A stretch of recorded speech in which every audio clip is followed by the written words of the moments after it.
Hello friends, कैसे हैं आप सब? अच्छे ही होंगे। आज मैं आपके साथ एक नई कंसेप्ट डिस्कस कर रहा हूं जो आपके एग्ज़ाम के पॉइंट ऑफ व्यू से मोस्ट इम्पॉर्टेंट कंसेप्ट है sinking fund method. Friends, sinking fund का दूसरा नाम है डिवेंचर रिडेम्पशन फंड। फ्रेंड्स, इसके पहले आपने कंसेप्ट जो पढ़ा वह था debenture redemption reserve and debenture redemption investment.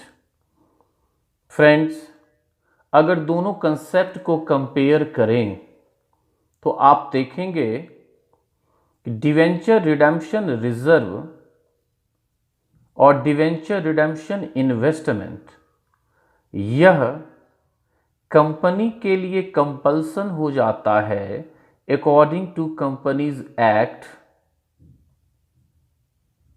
अगर कंपनी डिवेंचर को रिडीम करती है आउट ऑफ प्रॉफिट तो उसे डीआरआर और डिवेंचर रिडेम्पशन इन्वेस्टमेंट करना पड़ता है।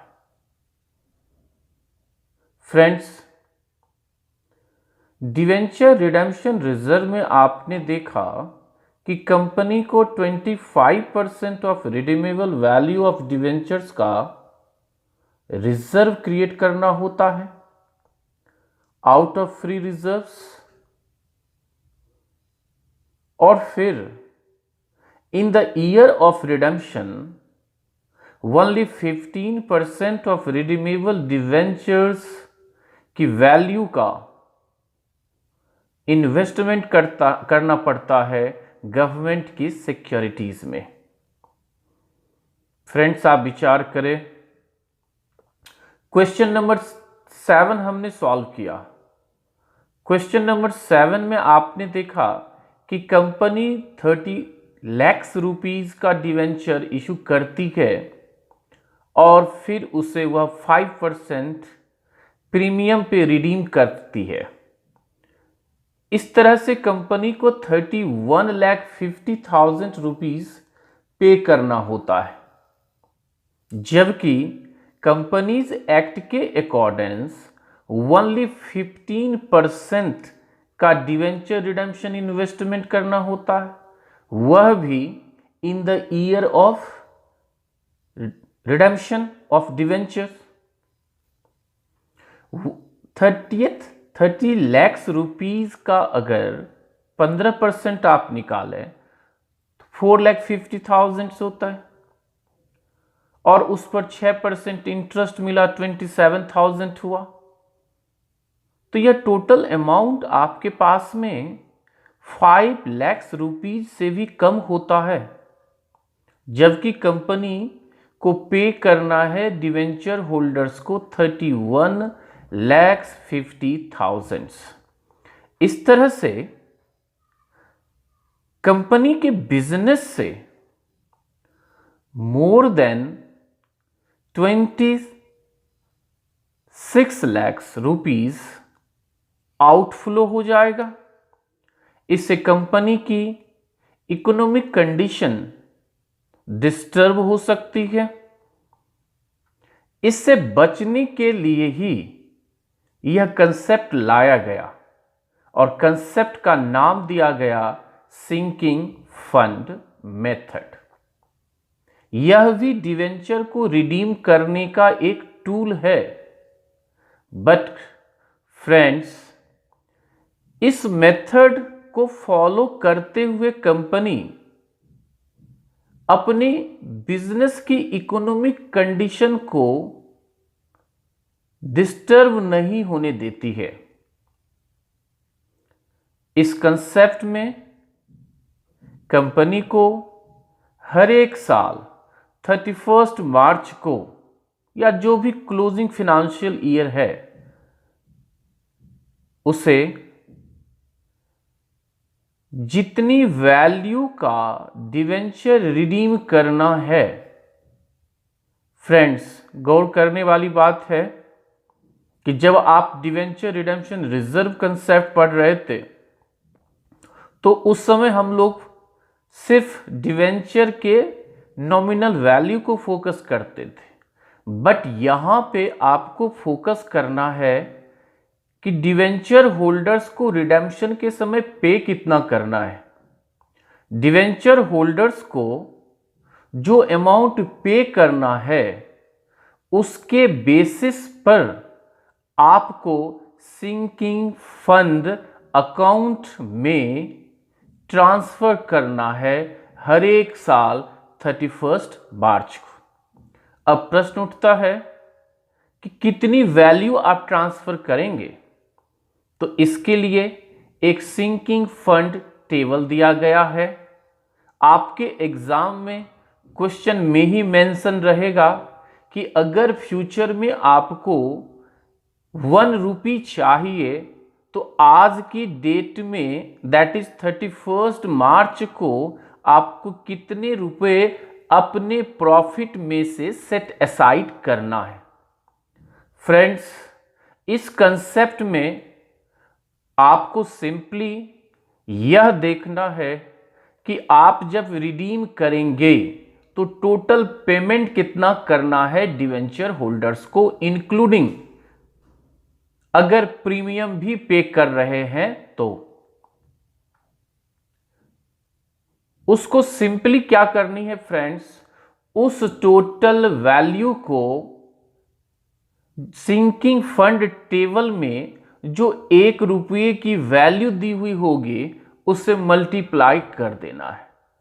इससे आपको पता चलेगा कि हर एक साल till the date of maturity आपको कितने प्रॉफिट अमाउंट को सिंकिंग फंड अकाउंट में ट्रांसफर करना है। फ्रेंड्स, जब आप इसमें ट्रांसफर करेंगे तो ग्रेजुअली यह एक्यूमुलेट होता चला जाएगा। साइमल्टेनियसली आपको सिंकिंग फंड में इन्वेस्टमेंट करना है और नाम होगा, एक नए अकाउंट्स बनेंगे, उसका नाम होगा सिंकिंग फंड इन्वेस्टमेंट अकाउंट। कहने का तात्पर्य है जो अमाउंट आप सिंकिंग फंड अकाउंट में ट्रांसफर करेंगे हर एक साल 31 मार्च को, उसे आपको 31 मार्च को ही इन्वेस्ट कर देना है सिंकिंग फंड इन्वेस्टमेंट अकाउंट में। इससे क्या होगा, जो इन्वेस्टमेंट आपने किया उस इन्वेस्टमेंट पर आपको इंटरेस्ट हर एक साल जनरेट होगा। फर्स्ट ईयर आपने सिंकिंग फंड अकाउंट में जो अमाउंट ट्रांसफर किया, अगले साल उस इन्वेस्टेड अमाउंट पर आपको इंटरेस्ट जनरेट होगा। सेकेंड ईयर आप फिर सिंकिंग फंड में ट्रांसफर करेंगे वह fixed amount. Friends, sinking funds 2 types का होता है, क्यूमुलेटिव सिंकिंग फंड और non cumulative sinking fund. Friends, question silent रहे तो आपको क्यूमुलेटिव सिंकिंग फंड मान करके चलना है। इन दोनों में डिफरेंस क्या है मैं आपको आगे बताऊंगा। फ्रेंड्स, एग्जाम में जब कभी सिंकिंग फंड मेथड का क्वेश्चन आएगा तो आपको याद रखना है कि 2 अकाउंट आप अवश्य बनाएंगे, एक सिंकिंग फंड अकाउंट और दूसरा sinking fund investments account. Friends, जैसा कि मैंने आपको बताया कि हर एक साल एक फिक्स्ड अमाउंट प्रॉफिट में से आपको सिंकिंग फंड अकाउंट में ट्रांसफ़र करना है और साइमल्टेनियसली आपको इसे अपनी कंपनी के बाहर के सिक्योरिटीज़ में इन्वेस्ट करना है। फ्रेंड्स, जनरली यह सिक्योरिटीज़ लिक्विड सिक्योरिटीज़ होता है, बट आपको इन the year of redemption, that is जिस साल में डिवेंचर को रिडीम करना है, आपको इन्वेस्टमेंट नहीं करना है। Friends, cumulative sinking fund method में क्या होता है कि जो आपने इन्वेस्टमेंट किया, उस इन्वेस्टमेंट पे जो इंटरेस्ट आपको रिसीव हो रहा है, उसे भी आपको री इन्वेस्ट करना पड़ता है। जबकि नॉन क्यूमुलेटिव सिंकिंग फंड में आपको इन्वेस्टमेंट पर जो इंटरेस्ट जनरेट होता है, उसे इन्वेस्ट नहीं करना पड़ता है। Friends, cumulative sinking fund method में आपको जो इन्वेस्टमेंट पर इंटरेस्ट जनरेट हुआ, उस अमाउंट को आपको ट्रांसफ़र करना पड़ता है सिंकिंग फंड अकाउंट में। जबकि non cumulative sinking fund method में जो इंटरेस्ट जनरेट हुआ, उसको आपको ट्रांसफ़र करना होता है statement of profit and loss account में। फ्रेंड्स, मैंने एरो डाला हुआ है। देखिए, नॉन क्यूमुलेटिव सिंकिंग फंड के बारे में मैंने क्या बताया है। Interest received on sinking fund investment is not credited to sinking fund account nor it is invested. Friends, interest को आपको इन्वेस्ट नहीं करना होता है नॉन क्यूमुलेटिव सिंकिंग फंड में। इस तरह से अगर आपको जर्नल एंट्री पास करनी पड़े non cumulative sinking fund method में, तो आप एंट्री क्या बनाएंगे? Interest on sinking fund investment account debit to statement of profit and loss account. जबकि क्यूमुलेटिव सिंकिंग फंड में फ्रेंड्स, इन्वेस्टमेंट पे जो इंटरेस्ट जनरेट हो रहा है, पहले तो वह री इन्वेस्ट होता जाता है, और दूसरा, हर एक साल जो इंटरेस्ट जनरेट हुआ उसको सिंकिंग फंड अकाउंट में हम ट्रांसफ़र करते हैं। फ्रेंड्स, सिंकिंग फंड इन्वेस्टमेंट को in the year of redemption sell करना होता है, और उस सेल करने पे आपको प्रॉफिट भी हो सकता है और लॉस भी हो सकता है। फ्रेंड्स, चाहे प्रॉफिट हो और लॉस हो, उसे आपको ट्रांसफ़र कर देना है सिंकिंग फंड अकाउंट में। कुछ समय के लिए मान लेते हैं कि आपने जो इन्वेस्टमेंट को सेल किया, उससे आपको प्रॉफिट जनरेट हुआ।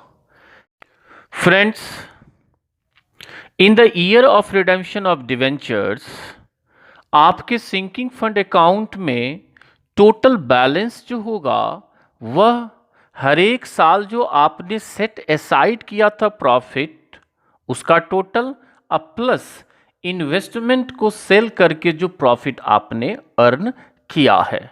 फ्रेंड्स, अब आपको अकाउंटिंग एंट्री करनी है। प्रॉफिट पार्ट को आपको कैपिटल रिजर्व में ट्रांसफ़र करना है और बैलेंस को जनरल रिजर्व में ट्रांसफ़र कर देना है। और फ्रेंड्स, जनरल एंट्रीज देखते हैं। फर्स्ट ईयर ऑन 31 मार्च आपको दो एंट्रीज पास करनी है।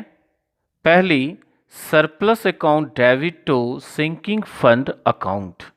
Friends, till the redemption of debenture, sinking fund account आपके बैलेंस शीट में रिजर्व एंड सरप्लस में दिखेगा।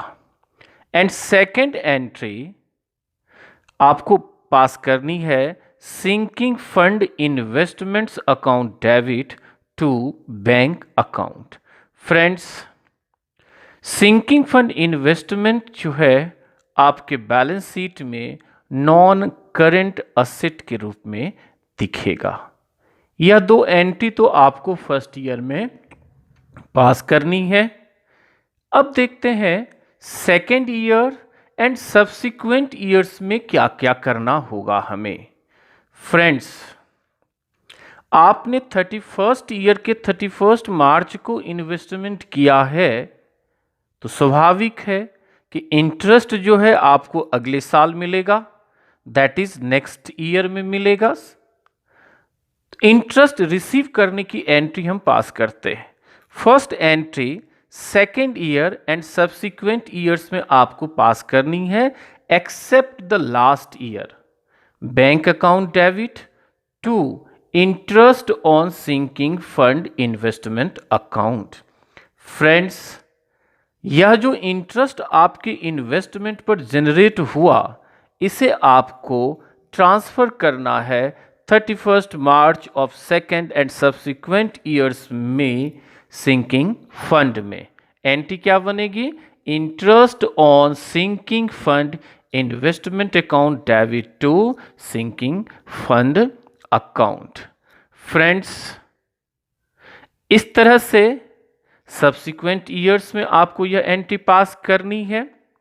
साथ ही साथ आपको in second and subsequent years में फर्स्ट ईयर के ये दो एंट्री भी आपको पास करनी पड़ेगी, as it is with the same amount. ठीक है फ्रेंड्स, अब देखते हैं कि जिस साल हम डिवेंचर को रिडीम करेंगे, that is at the end of last year accounting period, हमें कौन कौन सी एंट्री पास करनी होगी। First entry friends, bank account debit to interest on sinking fund investments account. Second friends, interest on sinking fund investment account debit to sinking fund account. Friends, in last year आपको sinking fund investments को sell करना है, और जो sale proceeds आपको receive होगी, actual amount, उसकी entry आपको पास करनी है। तो थर्ड एंट्री बनेगी bank account debit to sinking fund investments account.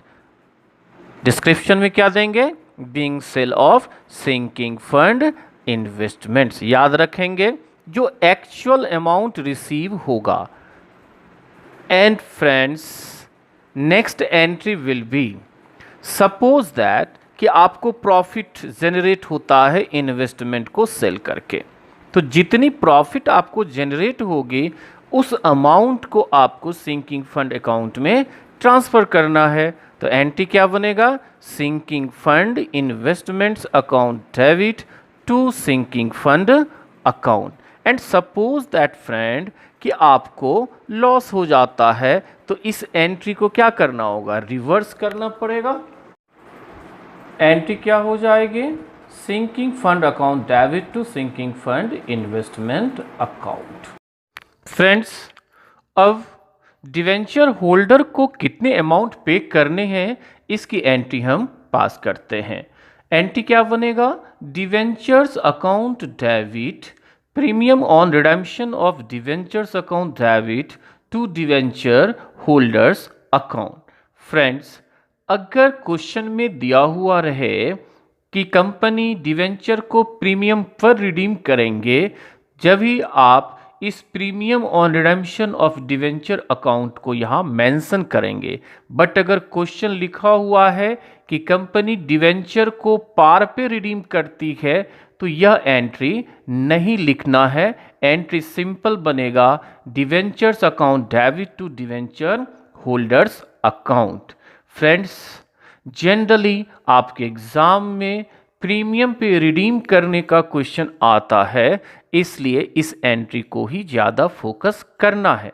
ठीक है फ्रेंड्स, अब आप डिवेंचर होल्डर्स को पेमेंट कर दें, तो पेमेंट करने की एंट्री क्या पास होगी? Debenture holders account debit to bank account.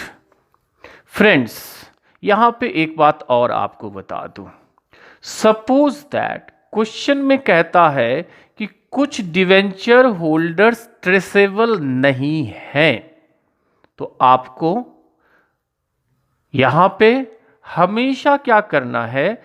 जितनी अमाउंट पे करनी है कंपनी जितना अमाउंट कैश में पे कर रही है उसी की एंट्री पास करनी है आपको। एंट्री क्या होगा? Debenture holders account debit to bank account. Friends, अब आपके सिंकिंग फंड अकाउंट की बात आती है। इस अकाउंट को भी क्लोज करना है आपको। और सपोज दैट कि आपने जो इन्वेस्टमेंट सेल किया था उस पे आपको प्रॉफिट जनरेट हुआ है।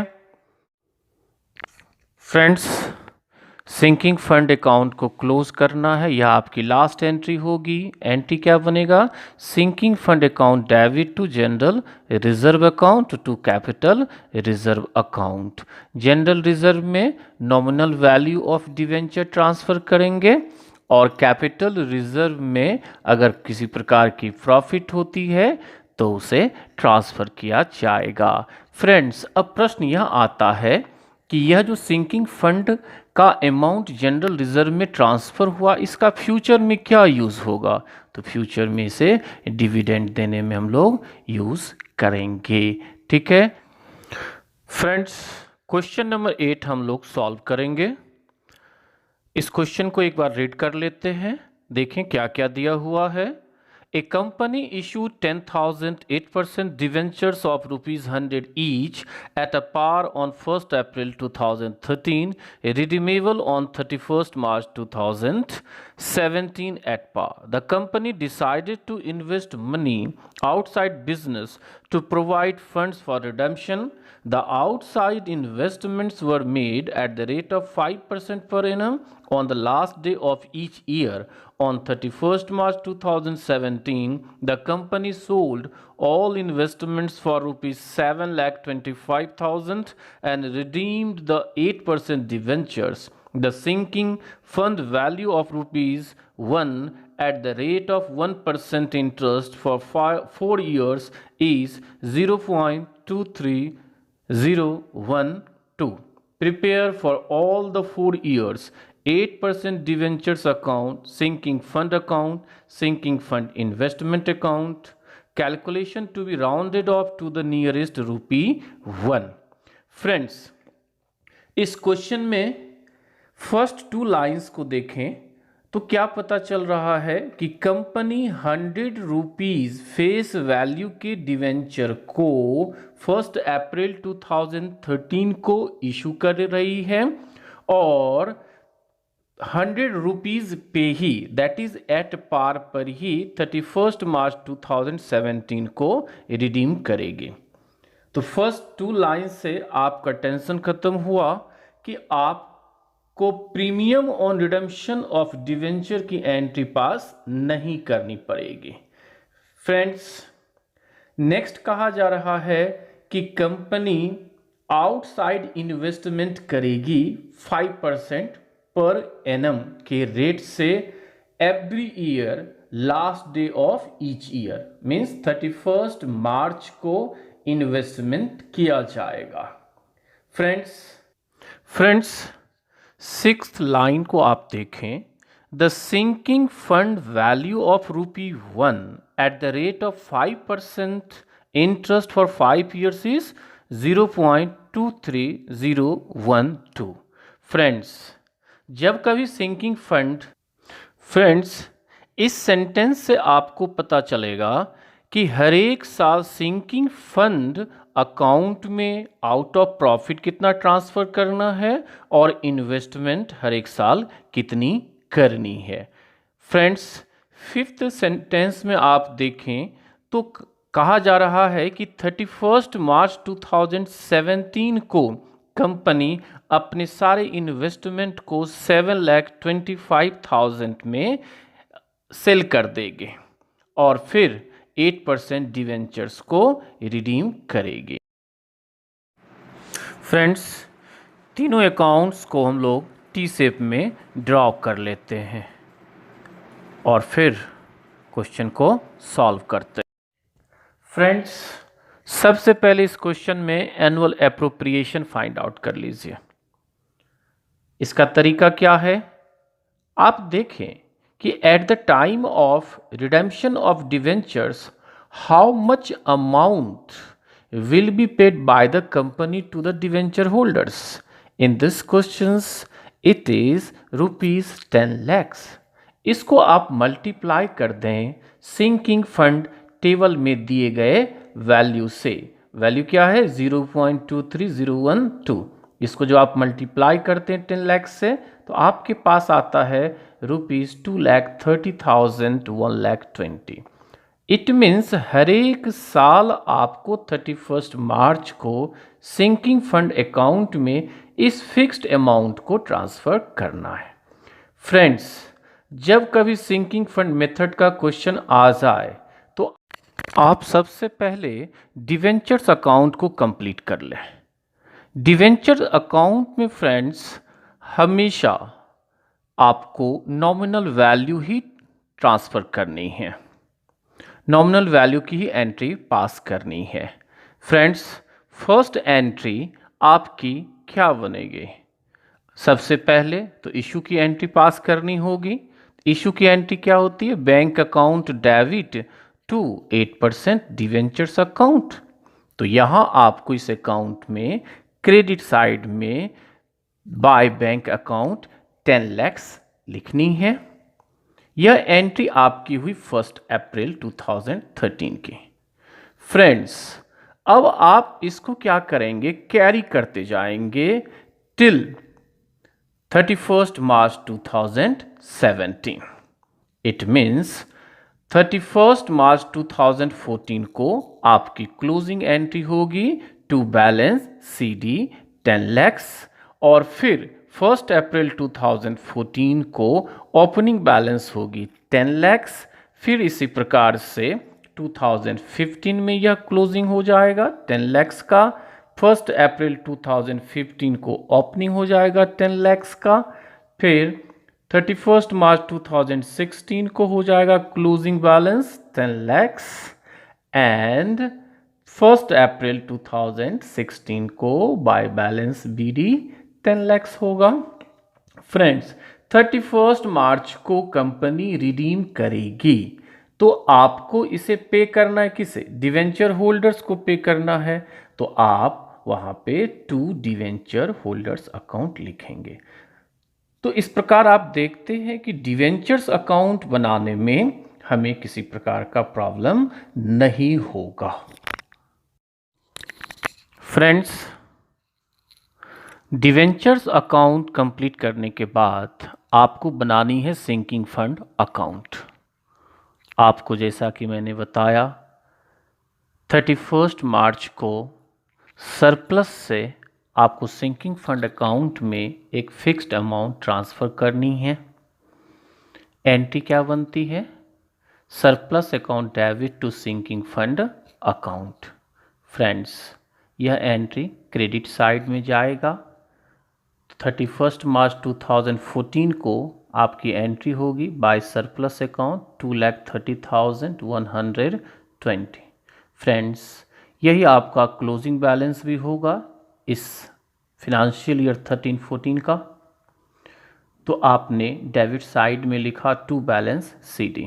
फ्रेंड्स, नेक्स्ट इसे कैरी करें तो यह ओपनिंग बनता है 1 अप्रैल 2014 को by balance BD 2,30,120। Friends, credit side में ही 31 मार्च 2015 को आपको एंट्री पास करनी है। फ्रेंड्स, जैसा कि इस कंसेप्ट मैंने आपको बताया कि जितनी अमाउंट आप सरप्लस अकाउंट से सिंकिंग फंड अकाउंट में ट्रांसफ़र करते हैं उसे आपको इन्वेस्ट करना पड़ता है। इस इन्वेस्टमेंट पर आपको इंटरेस्ट जनरेट होगा 31 मार्च 2015 को। फ्रेंड्स, आप इसकी एंट्री पास करेंगे। एंट्री क्या बनेगा? Bank account debit to sinking fund account. Friends, आप इंटरेस्ट कैलकुलेट करें 2,30,120 इंटू 5%। यह अमाउंट बनता है आपका 11,506। फ्रेंड्स, 31 मार्च 2015 को अगेन आपको सरप्लस अकाउंट से सिंकिंग फंड अकाउंट में ट्रांसफ़र करना है 2,30,120। इस तरह से फिनेंशियल ईयर 14-15 का टोटल होता है क्रेडिट साइड में 4,71,746। फ्रेंड्स, यह आपका क्लोजिंग बैलेंस बनेगा 31 मार्च 2015 को और एंट्री क्या होगी to balance CD 4,71,746। Friends, in financial year 15-16 आपका ओपनिंग बैलेंस क्या होगा 4,71,746। फिर 2016 के 31 मार्च को आपको इंटरेस्ट जनरेट होगा इस अमाउंट पे 5% के रेट से और यह होगा 23,587। एंड सिमिलरली सरप्लस अकाउंट से ट्रांसफ़र करना है सिंकिंग फंड अकाउंट में, अमाउंट है 2,30,120। इस तरह से टोटल क्रेडिट साइड होता है 7,25,453। यही आपका क्लोजिंग बैलेंस होगा इस फाइनेंशियल ईयर का। क्या लिखेंगे आप 2016 March 31st to balance CD 7,25,453. Friends, in financial year 16-17 जो आपका ईयर ऑफ रिडेम्पशन है, इस ईयर में आपकी ओपनिंग बैलेंस बनती है 1 अप्रैल 2016 को 7,25,453. फ्रेंड्स, एज यूजुअल 31 मार्च 2017 को आपको इस अमाउंट पर इंटरेस्ट जनरेट होगा 5% के रेट से। यह अमाउंट है 36,273। फ्रेंड्स, आपको पता है कि हर एक साल आपको सरप्लस से सिंकिंग फंड अकाउंट में ट्रांसफ़र करना है फिक्स्ड अमाउंट को, तो आप यहाँ भी बाय सरप्लस अकाउंट 2,30,120 ट्रांसफ़र कर देंगे। फ्रेंड्स, अब आप इस अकाउंट के डेबिट साइड में आइए। जब आपने क्वेश्चन को पढ़ा तो बताया गया कि कंपनी इन्वेस्टमेंट्स को 7,25,000 में सेल करेगी। फ्रेंड्स, आपके इन्वेस्टमेंट की वैल्यू कितनी है 7,25,453। एक बात मैं और बता दूं, यह आपका ईयर ऑफ रिडेम्पशन है। इस ईयर में आपको इन्वेस्टमेंट नहीं करना है, इसलिए आपके टोटल इन्वेस्टेड अमाउंट जो है वह है 7,25,453 और कंपनी इसे सेल कितने में कर रही है 7,25,000 में। इस तरह से कंपनी को 453 का लॉस हो रहा है। जैसा कि मैंने आपको बताया कि अगर कंपनी को प्रॉफिट होता है इन्वेस्टमेंट के सेल करने पर तो वह भी ट्रांसफ़र होगा सिंकिंग फंड अकाउंट में, और अगर लॉस होता है तो लॉस भी ट्रांसफ़र किया जाएगा सिंकिंग फंड अकाउंट में। फ्रेंड्स, इस तरह से आपके पास में 453 का लॉस होता है। तो एक एंट्री बनाते हैं हम लोग कि क्या एंट्री बनेगी यहाँ पर जब आप इन्वेस्टमेंट सेल कर रहे होते हैं, कैसा आएगा। तो आप कहेंगे बैंक अकाउंट डेबिट, बैंक में आया कितना 7,25,000, जबकि आपका इन्वेस्टमेंट है कितने का 7,25,453 का। तो यह जो डिफरेंस लॉस का है वह भी आपको लिखना पड़ेगा। तो आपकी एंट्री बन रही है bank account debit to sinking fund investment account, पहली एंट्री, और दूसरी एंट्री बनेगी sinking fund investment account debit loss by 453 to sinking fund account. Friends, अब आप देखें तो क्रेडिट साइड का टोटल है 9,91,846 और इसमें से 453 आप लेस कर देंगे तो आपके सिंकिंग फंड अकाउंट में बैलेंस बचेगा 9,91,393 और इस बैलेंसिंग अमाउंट को आप जनरल रिजर्व में ट्रांसफर कर देंगे। यह तो हुआ सिंपल अप्रोच।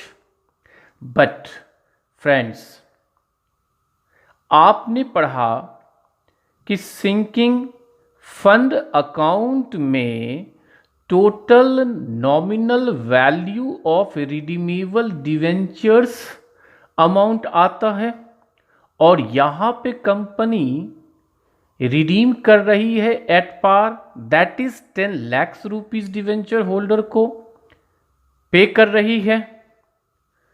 तो जनरल रिजर्व अकाउंट में आप 9,91,393 की जगह पे 10 लाख आप लिख सकते हैं और इस तरीके से डिफरेंस आपके पास आ जाएगा क्रेडिट साइड में। उस डिफरेंशियल अमाउंट को कहा गया, ऐसा बताया गया है कि जो कुछ भी शॉर्ट अमाउंट हो जाता है नॉमिनल वैल्यू से, उसको आप सरप्लस अकाउंट से निकाल सकते हैं, that is sinking fund account में ट्रांसफर कर सकते हैं। फ्रेंड्स, इस तरह से आपके सरप्लस अकाउंट में 2,38,727 अमाउंट आएगा। तो दोनों अप्रोच इक्वली वायबल है। अब आपको एग्जाम में जो पॉइंट क्लिक करेगा उस तरह से क्वेश्चन सॉल्व करके आप आगे बढ़ जाएंगे। अब चलते हैं सिंकिंग फंड इन्वेस्टमेंट अकाउंट की तरफ। Friends, sinking fund investment account के डेबिट साइड में आपकी पहली एंट्री होगी 2014 मार्च 31 को टू बैंक अकाउंट 2,30,120। फ्रेंड्स, यह आपकी क्लोजिंग बैलेंस भी हो जाएगी। अब आप इस क्लोजिंग बैलेंस को कैरी फॉरवर्ड कर लीजिए। 1 अप्रैल 2014 को डेबिट साइड में हो जाएगा टू बैलेंस BD 2,30,120। फ्रेंड्स, अब आपको फिनेंशियल ईयर 14-15 में 31 मार्च 2015 को री इन्वेस्ट करना है। एंट्री क्या बनेगी? Sinking fund investment account debit to bank account. अब इस समय आपको याद रखनी पड़ेगी कि जो हमने फर्स्ट ईयर इन्वेस्टमेंट किया था उस पे सेकेंड ईयर इंटरेस्ट जनरेट होगा। इंटरेस्ट का अमाउंट मैंने ब्रैकेट में लिखा हुआ है। आप जो इन्वेस्टमेंट करेंगे 2,30,120 जो आपने सिंकिंग फंड अकाउंट में ट्रांसफर किया वह प्लस इस 2,30,120 का 5%, that is 11,506 rupees as interest. Friends, हम लोग क्यूमुलेटिव सिंकिंग फंड मेथड पढ़ रहे हैं, तो याद रखना है इसमें इंटरेस्ट इन्वेस्टमेंट पर जो जनरेट होता है वह री इन्वेस्ट कर दिया जाता है। इस तरह से टोटल आपका इन्वेस्टेड अमाउंट होगा 2,41,626। डेबिट साइड का टोटल कीजिए। टोटल होता है 4,71,746। यही आपका क्लोजिंग बैलेंस हो जाएगा 31 मार्च 2015 को। फिर आप इसको कैरी कर लें और 1 अप्रैल 2015 को यह आपका ओपनिंग बैलेंस बनता है to balance BD 4,71,746। Now, in financial year 15-16, again we have to invest.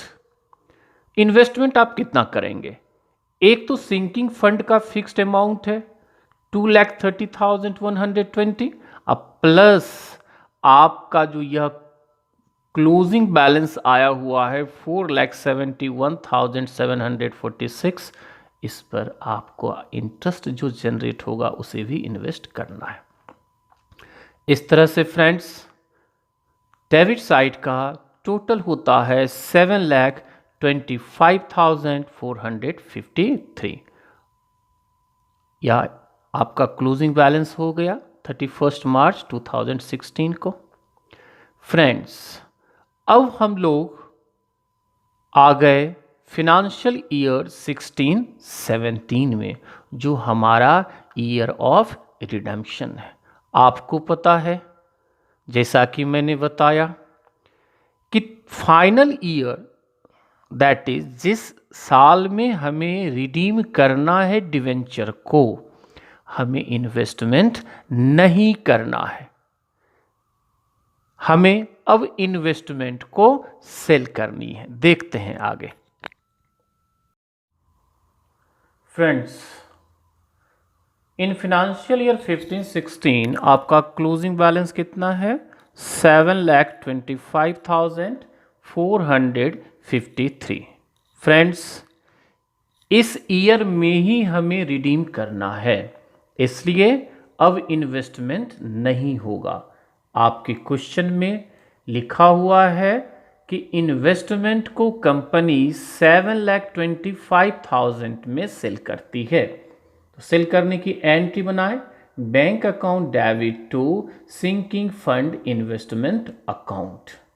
Friends 31 मार्च 2017 को क्रेडिट साइड में आप एंट्री लिखेंगे by bank account 7,25,000। Friends difference आपको दिख रहा है, डिफरेंस है 453। इस 453 का लॉस हो रहा है आपको, और इस लॉस को आपको सिंपली ट्रांसफ़र कर देना है, सिंकिंग फंड अकाउंट में ट्रांसफ़र कर देना है। एंट्री होगा बाय सिंकिंग फंड अकाउंट 453। इस तरह से आपका यह अकाउंट भी कंप्लीट हो गया। इस तरह से क्वेश्चन भी सॉल्व हो गया आपका। अब नेक्स्ट क्लास में हम लोग और भी प्रैक्टिकल क्वेश्चंस करेंगे।